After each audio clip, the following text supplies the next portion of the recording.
ഡർബനിലെത്തി 8ാം ദിവസമാണ് കേസിന് ആവശ്യമായി പ്രിട്ടോറിയത്തിലേക്ക് ഗാന്ധി യാത്രയിരിക്കുന്നത്. നേറ്റാളിന്റെ തലസ്ഥാനമായ മാരിറ്റ്സ്ബർഗിൽ രാത്രി 9 മണിക്ക് എത്തിച്ചേരുന്ന ട്രെയിനിൽ ഫസ്റ്റ് ക്ലാസ് ടിക്കറ്റാണ് ഗാന്ധിജി യാത്രയ്ക്ക് വേണ്ടി ബുക്ക് ചെയ്തിരുന്നത്. തീവണ്ടിയിലെ ഫസ്റ്റ് ക്ലാസ് കമ്പാർട്ട്മെന്റിൽ ഇരുപ്പുറപ്പിച്ച ഗാന്ധിജിയെ മറ്റൊരു യാത്രക്കാരൻ വീക്ഷിക്കുന്നുണ്ടായിരുന്നു. ഗാന്ധിജി ഒരു ഇന്ത്യക്കാരനാണ് തിരിച്ചറിഞ്ഞ അയാൾ വെളിയിലേക്ക് പോവുകയും 2 ഉദ്യോഗസ്ഥരെയും കൂട്ടി ഗാന്ധിജിയെ സമീപിക്കുകയും ചെയ്തു. യാത്ര തുടരണമെങ്കിൽ ഗാന്ധിജി ഈ കമ്പാർട്ട്മെന്റിൽ നിന്ന് മുൻപോട്ടുള്ള ഏതെങ്കിലും കമ്പാർട്ട്മെന്റിലേക്ക് മാറണമെന്ന് അവർ ആജ്ഞാപിച്ചു. ഇതിന് വിസമ്മതിച്ച ഗാന്ധിജിയെ തന്റെ സാധനങ്ങളോടുകൂടി അവർ ആ പ്ലാറ്റ്ഫോമിലേക്ക് ഇറക്കി വിട്ടു. മാരിറ്റ്സ്ബർഗിൽ അപ്പോൾ തണുത്ത കാലമായിരുന്നു.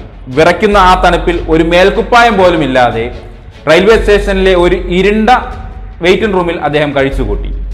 ആ വെളിച്ചം പോലും ഇല്ലാത്ത മുറിക്കകത്തിരുന്നാണ് നമ്മൾ ആദ്യം പറഞ്ഞ ആ ഉറച്ച തീരുമാനം അദ്ദേഹം കൈക്കൊള്ളുന്നത്.